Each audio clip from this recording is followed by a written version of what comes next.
Hello everyone, साला सहायक YouTube channel में आपका बहुत बहुत स्वागत है।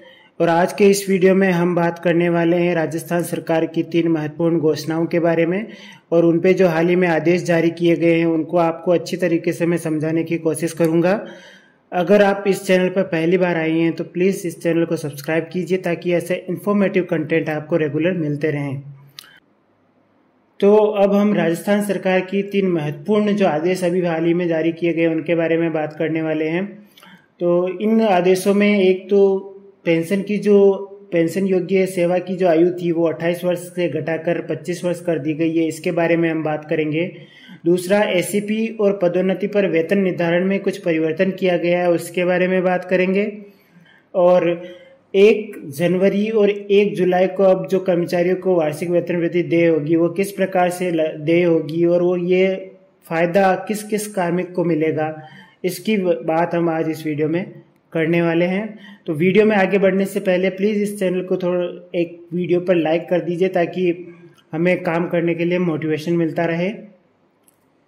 तो राजस्थान सरकार ने जो 25 जुलाई 2023 को आदेश जारी किए हैं, इनमें पेंशन योग्य जो आयु थी सेवा अवधि उसको 28 वर्ष से घटाकर 25 वर्ष कर दिया गया है।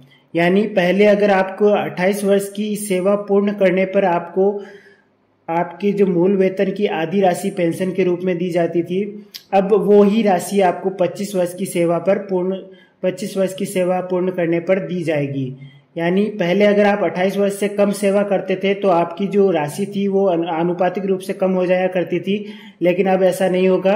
अब 25 वर्ष की भी अगर आपने सेवा पूर्ण करी है तो आपको जो पेंशन है वो आपकी अंतिम मूल वेतन की आधी राशि आपको पेंशन के रूप में दी जाएगी। लेकिन अगर आपकी सेवा अवधि 25 वर्ष से कम होगी तो आपकी जो पेंशन की जो राशि है वही आनुपातिक रूप से कम हो जाएगी। जैसे पेंशन का जो नया संशोधित फॉर्मूला कुछ इस प्रकार से है।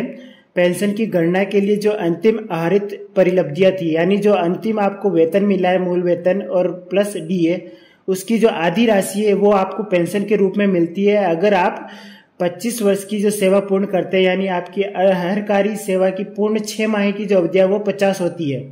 ठीक है, अगर आपने 25 वर्ष की सेवा पूर्ण करी है तो आपकी 6 माह की अवधियां कितनी हो जाएगी? 50। तो उस स्थिति में आपको पूरी जो है अंतिम आहरित परिलब्धियों की आधी राशि आपको पेंशन के रूप में मिलेगी। लेकिन अगर आप 25 वर्ष से कम करते हैं तो आपके 6 माहों की संख्या कम हो जाएगी, उससे आपकी जो पेंशन है वो आनुपातिक रूप से कम हो जाएगी। पहले इस फॉर्मूले में यहाँ 50 की जगह 56 होता था, क्योंकि 28 वर्ष आयु रखी गई थी पहले की 28 वर्ष का सेवा काल करने पर आपको आधी राशि मिलेगी। लेकिन अब इसको 56 की जगह संशोधित करके 50 कर दिया गया है। तो अब कोई भी कार्मिक अगर आप 25 वर्ष की राजकीय सेवा पूर्ण करता है तो उसकी अहरकारी सेवा की पूर्ण की गई 6 माहों की जो संख्या है वो 50 होती है, तो उसको जो अंतिम आहरित परिलब्धियां है उसकी आधी राशि पेंशन के रूप में दी जाएगी। ठीक है, ये जो नियम है ये नियम आपको 1 अप्रैल 2023 से लागू होगा। ठीक है, तो 1 अप्रैल 2023 से पहले अगर किसी कार्मिक का पेंशन निर्धारित की जा चुकी है तो उसको इसका कोई फायदा नहीं होगा। लेकिन 1 अप्रैल 2023 के बाद सेवानिवृत्त होने वाले कार्मिकों के जो पेंशन प्रकरण है उनमें संशोधन किया जाएगा इसके हिसाब से। और अगर किसी को आनुपातिक रूप से कम मिली है तो उसको संशोधित करके उसको पूर्ण पेंशन दी जाएगी। इसके साथ साथ ही पेंशन के नियमों में एक और महत्वपूर्ण संशोधन किया गया है कि जो पारिवारिक पेंशन के लिए पात्र पुत्र पुत्री है उनकी मासिक आय जो है वो 9,500 से बढ़ाकर 12,500 कर दी गई है। यानी अगर किसी पेंशनर्स के जो पुत्र पुत्री हैं वो पारिवारिक पेंशन प्राप्त कर रहे हैं और उनकी मासिक आय अगर 12,500 रुपए तक है तो वो पारिवारिक पेंशन को प्राप्त करने के हकदार होंगे। इसके अलावा अगर कोई पेंशनर्स जो है 75 वर्ष की आयु पूर्ण कर लेता है तो 75 से 80 वर्ष की आयु के मध्य उसको जो उसके पेंशन है उस पेंशन की 10% राशि जो है अतिरिक्त भत्ते के रूप में दी जाएगी। यानी अगर कोई पेंशनर्स है उसकी जो एज हो गई 75 हो गई है तो उसके बाद उसको जो पेंशन मिल रही है उसमें 10% और एक्स्ट्रा पेंशन मिलेगी उसको। लेकिन जो एक्स्ट्रा पेंशन मिलेगी उस पर आपको डीए दे नहीं होगा, सिर्फ आपको एक एक्स्ट्रा भत्ता मिलेगा 10%। तो ये जो पेंशन में 3 महत्वपूर्ण जो संशोधन किए गए हैं वो मैंने आपको समझाने की कोशिश करी है। अगर इसमें आपको कोई भी कंफ्यूजन हो तो आप नीचे कमेंट सेक्शन में लिख सकते हैं। आपको ये वीडियो पसंद आए तो इस वीडियो को आप लाइक कीजिए प्लीज, और चैनल को सब्सक्राइब जरूर कीजिए। अब आगे हम बात करते हैं कि एससीपी और पदोन्नति पर क्या परिवर्तन किए गए हैं वेतन निर्धारण में। तो वित्त विभाग ने 26 जुलाई 2023 को कुछ आदेश जारी किए हैं, और उन आदेशों की जो आपको अगर कॉपी चाहिए तो वो आदेश की कॉपी हमारे टेलीग्राम चैनल में आपको अवेलेबल है। तो आप हमारे टेलीग्राम चैनल में जाकर उन आदेश की कॉपी प्राप्त कर सकते हैं। तो 26 जुलाई 2023 को जो राजस्थान सरकार ने आदेश जारी किए हैं वित्त विभाग ने, उसमें ये कहा गया है कि जब भी किसी कार्मिक को एससीपी या पदोन्नति देय होती है तो एससीपी और पदोन्नति पर उसको रनिंग पे लेवल जो है उसमें एक इंक्रीमेंट का लाभ मिलेगा, और उसके बाद जो एससीपी और पदोन्नति पे उसको जो पे लेवल दे है उस पे लेवल में अगर आपको समान स्टेज मिल रही है तो उस स्थिति में आपको समान स्टेज पर वेतन निर्धारण नहीं करके उससे अगली स्टेज में वेतन निर्धारण किया जाएगा। इसको हम एक एग्जाम्पल की रूप में समझने की कोशिश करते हैं। ये हमारे सामने एक 7 पे का चार्ट है। मान लीजिए कोई कार्मिक है, एक कनिष्ठ सहायक है जो कि L5 में वेतन आहरित कर रहा है, और उसका वर्तमान में मूल वेतन है 25,500। अब इसको अगर इस पे लेवल पर इसको पदोन्नति स्वीकृत की जाती है तो पदोन्नति स्वीकृत किए जाने से इसको इसी सेल में यानी जो रनिंग पे लेवल है उसमें एक इंक्रीमेंट स्वीकृत किया जाएगा। तो पदोन्नति स्वीकृत किए जाने से जो कार्मिक है उसको रनिंग पे लेवल यानी L5 जो है L5 में 25,500 से ऊपर एक इंक्रीमेंट दिया जाएगा, जिससे उसका मूल वेतन हो जाएगा 26,300। और जब क्योंकि कनिष्ठ सहायक को पदोन्नति पर L8 पे लेवल दे होता है तो 26,300 से जब वो L8 में जाएगा तो सेम स्टेज ही अवेलेबल है, 26,300 भी मूल वेतन अवेलेबल है, तो उसको 26,300 न देकर उससे आगे का एक स्टेज यानी 27,100 दे होगा। तो इस प्रकार से अगर किसी कार्मिक को पदोन्नति या एससीपी स्वीकृत की गई है और एससीपी और पदोन्नति स्वीकृत किए जाने से अगर उसको समान पे जो नेक्स्ट पे लेवल में समान स्टेज अवेलेबल है, यानी जो पे लेवल जो उसका पहले वाला था उसमें इंक्रीमेंट के बाद जो बेसिक है और नेक्स्ट पे लेवल में वही अगर बेसिक अवेलेबल है तो उसको सेम बेसिक नहीं देकर उससे आगे की एक बेसिक दी जाएगी। तो यही एक संशोधन किया गया है इसमें। अब ये जो आदेश है एससीपी और पदोन्नति पर वेतन निर्धारण से ये 1/1/2016 से प्रभावी होंगे, यानी अगर 1/1/2016 के बाद किसी भी कार्मिक का वेतन निर्धारण इस प्रकार से किया गया है कि उसको पदोन्नति देते वक्त नेक्स्ट पे लेवल में अगर समान स्टेज अवेलेबल था तो उसके वेतन में संशोधन करके अब उसको एक आगे की वेतन वृद्धि स्वीकृत की जाएगी। और लेकिन इसके बारे में एक महत्वपूर्ण ये भी निर्देश दिए गए हैं कि 1/1/2016 से 31 मार्च 2023 तक के बीच का आपको इसमें कोई भी एरियर दे नहीं होगा।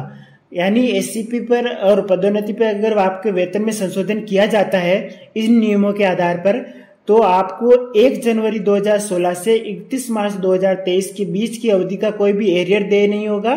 सिर्फ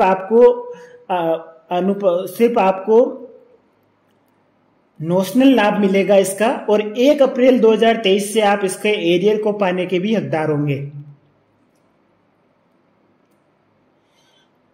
अब हम वित्त विभाग के जो एक और आदेश है जिसमें कि वार्षिक वेतन वृद्धि जो है 1 जनवरी एवं 1 जुलाई यानी वर्ष में 2 बार कार्मिकों को वार्षिक वेतन वृद्धि देने के जो आदेश जारी किए गए हैं उनको समझने की कोशिश करते हैं।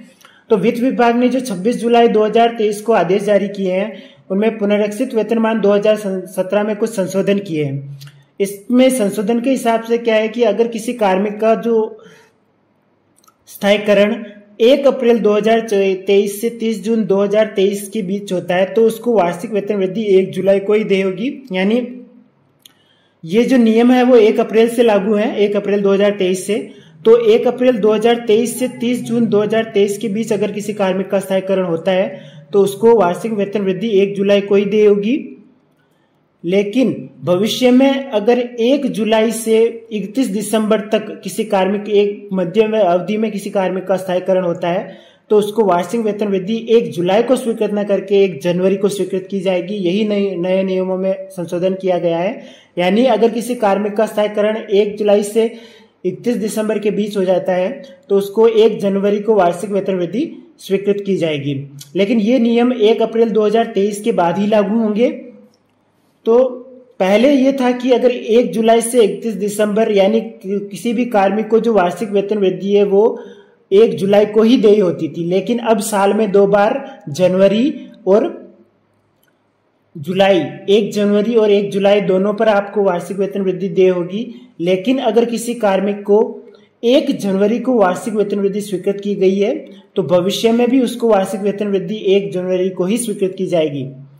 इसी प्रकार से अगर 1 जनवरी से 30 जून तक स्थायीकरण किसी कार्मिक का होता है तो उसको वार्षिक वेतन वृद्धि जो है वो 1 जुलाई को स्वीकृत होगी। ये ध्यान रखना जरूरी है कि जो एक वार्षिक वेतन वृद्धि में 1 वर्ष का अंतर होना आवश्यक है।